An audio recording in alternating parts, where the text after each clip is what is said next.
Welcome back, guys, to the Before the Rise podcast with bros. It's like what time is it? It's 10:48 p.m. right now, and I'm literally recording as we speak. But I don't know. I had a lot of thought into this, and I was just thinking about this whole week that I've been going through. I've been literally thinking about one topic, and that is comparison. How are we comparing our lives and ourselves to others? And is it affecting us? So then what I did was I did a little bit of research. Granted, I love to read and I love to learn from people. And I'll get to why I say that a lot. But I did research where the Pew Research, or they call the Pew Research study, was telling us that 67% of Americans, and particularly women, are more unhappy with their livelihood because of social media. Now, you might wonder why. Why are they unhappy? If it isn't obvious enough, it's because they're comparing their lives to others. We compare our lives to how we're married, how we have children, how we're making money, what we're doing to get that money, and then on top of that, how are we living the dream, the American dream, as they say. So it was really interesting to jump into that because throughout the week, I've been getting constant reminders for myself of how I can be happy and not necessarily to live like a blissful life, but more so a content life without having to compare with others. And that was something that I was just overall throughout this whole week having an overarching theme of in my life. And the reason why I say this is because recently I kind of went down a whirlpool of comparison of myself to others. I mean, I would see guys that are like 23, 24 years old, like multimillionaires or millionaires. And I'm like, what the heck am I doing wrong? You know, I'm 26 years old. I'm not a millionaire. Is there something wrong with me?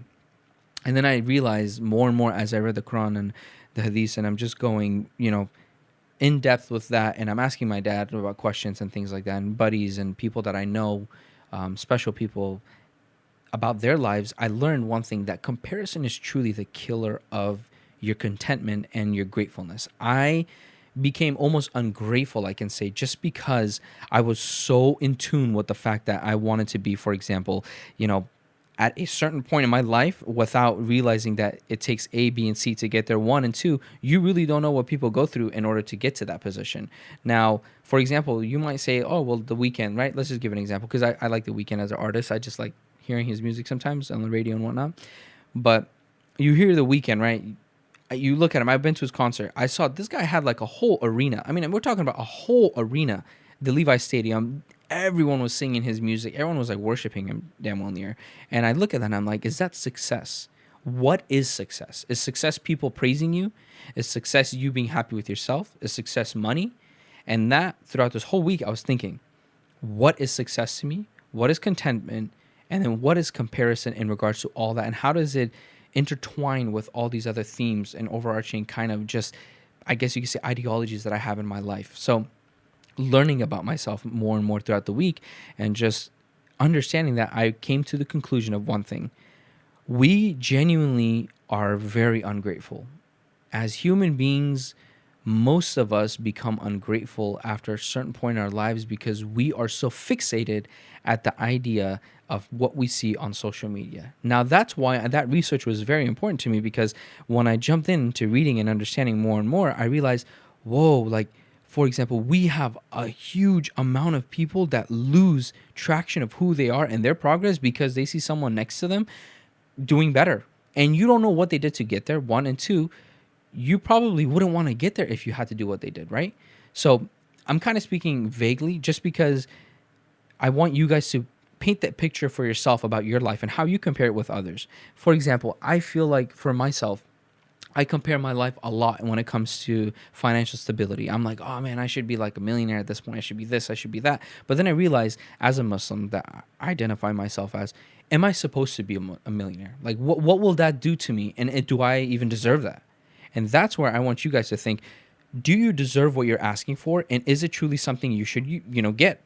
For example, a lot of us go, oh, I deserve to be a billionaire. I deserve to be rich. I deserve to have 5 wives. I deserve to have this many kids. I deserve to have this many husbands, blah, blah, blah, blah, all this X, Y, and Z. But it's like, do you really deserve to be there? One, and two, do you think it's actually really good for you?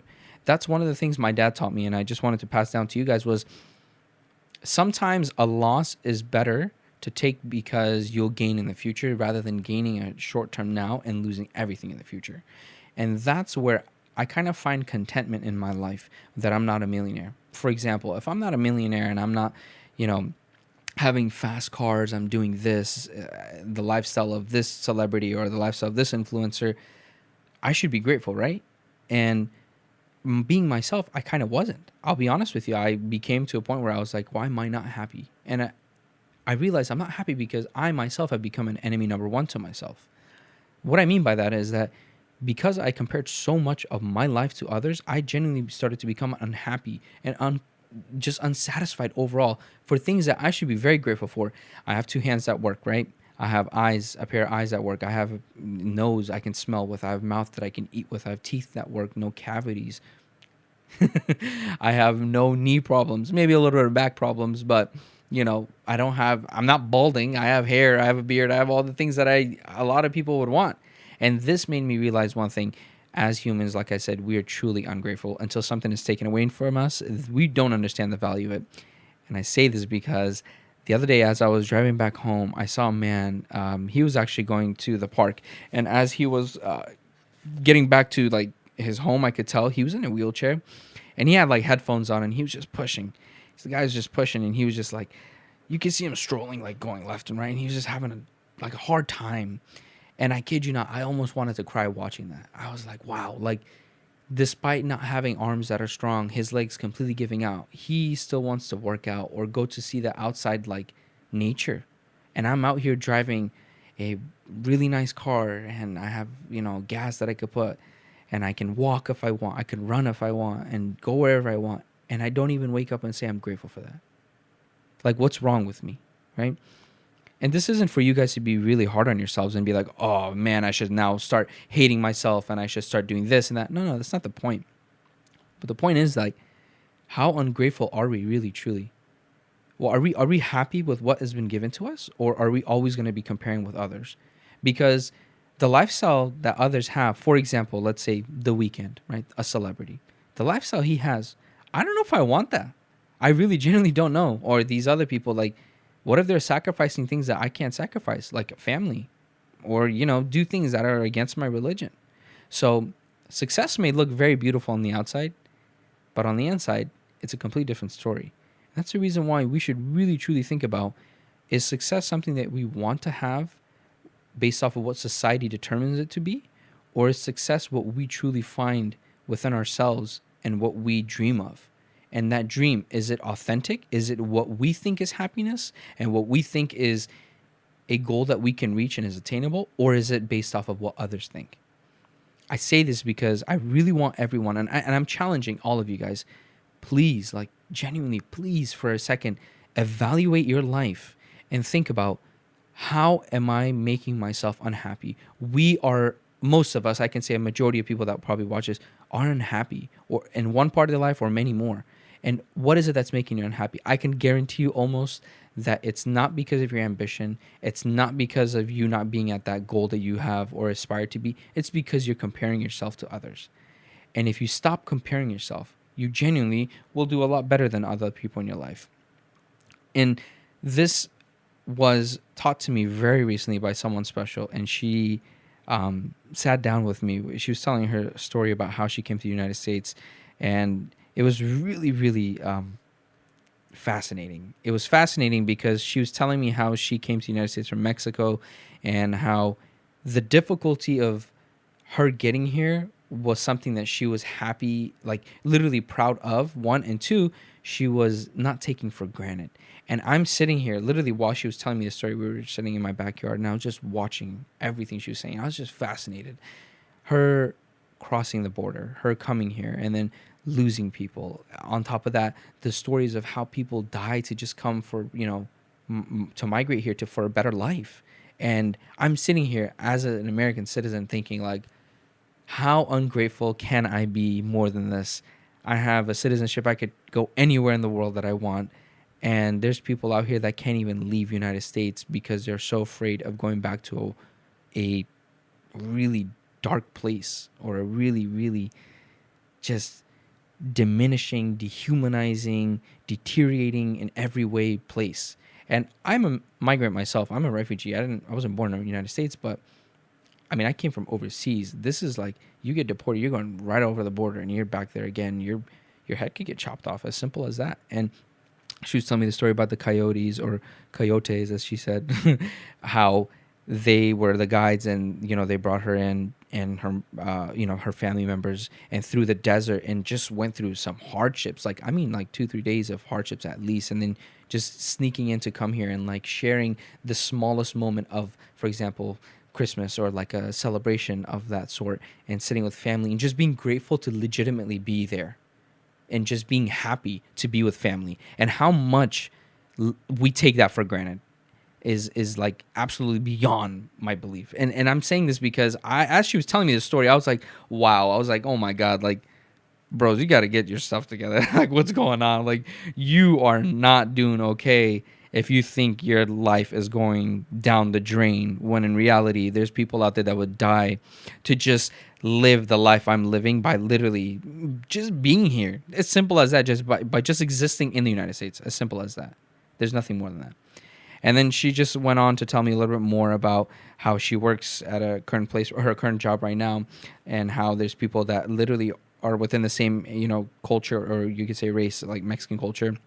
And he's just, the man that works there is so happy to just wash dishes, and he comes home at 2 a.m. and he goes to work at 8 a.m. and he has 2 jobs, and he's grateful. He's grateful for food that's left over. He's grateful for living. He's grateful for cleaning. He's grateful for existing. And I'm sitting here, oh, wow, like, I truly am comparing my life to the wrong people. And that took me back to the last thing, which I'll bring up to you guys, which is what Islam says is go out, and not like in bad places. I'm not saying go out to a club to see who's good or bad and what's good and bad, but I'm saying go out to the bazaar, as they say, or the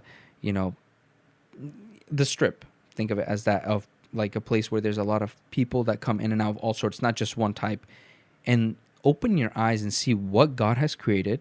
And then on top of that, how has that changed you and your surroundings? And what I mean by that is, in Islam, one of the things is you learn and you see who's above you so you can aspire to become better, but who's beneath you so you can be grateful for what you have. I challenge you guys to do one thing. If you haven't, go somewhere where there's a lot of people. The mall, right? Target, anywhere that you can see some high class, middle class, low class people, whatever you want to call it, in society's eyes, and just go see what they're going through by just observing. Don't be a creep. And see what they're trying to do in their life and what you're trying to do. And I say this only why, because you will 100% come out there of wherever you're at, come out of there being very grateful, and understand that you have lacked one thing, and that is gratitude for existing. As simple as that. Now, I do want you guys to do another thing as well too. After you do that, as you are done with, seeing that, I guess, observation, challenge yourself to do one thing. How can you make yourself become grateful daily? Like, what is one thing that you can say to yourself that you're grateful for daily? Whether that's your eyesight, whether that's your health, whether that's your money, whatever it is. And make sure that whatever you're grateful for, use that for the good cause. Go out there and help people that don't have that. So if someone doesn't have eyes, you see a blind guy, go help him out. Go hold his hand and take him somewhere, whatever it may be. Volunteer. Do something where it will feel like feed your soul. We live in a society where it's just people. Like I told you again, it's always going to be about society. It's just people saying me, I, myself, and how can I make more money and all that yada yada stuff. Don't worry about that. Go out there, help somebody out, and see how you can make yourself better. On the next episode, by the way, I do want to go over one thing with you guys that I've been trying to mitigate and not talk about too much, which is relationships. I got a lot of people that want to talk about relationships, and I myself have a little bit of experience, good and bad, and I want to go over with you guys how you can control that and make sure that you're picking the right person, because we are in a weird place. I'm telling you guys, we are in a very bad place when it comes to choosing a potential spouse. You have people lying left and right. You have people doing things that you truly don't want to see, and then you find out when it's too late. So on the next episode, we will go over some relationship stuff, and I have some questions people have been asking me, so I'll be more than happy to go over with you guys. Other than that, thank you guys again for joining me on Before the Rise. I hope you guys have a wonderful rest of your week. I will be posting videos constantly. Make sure you guys go on Spotify if you can't watch on YouTube, and if you can watch on YouTube, subscribe as well too. So it's open and free there, and please do follow me on Brosy, and I will see you guys there.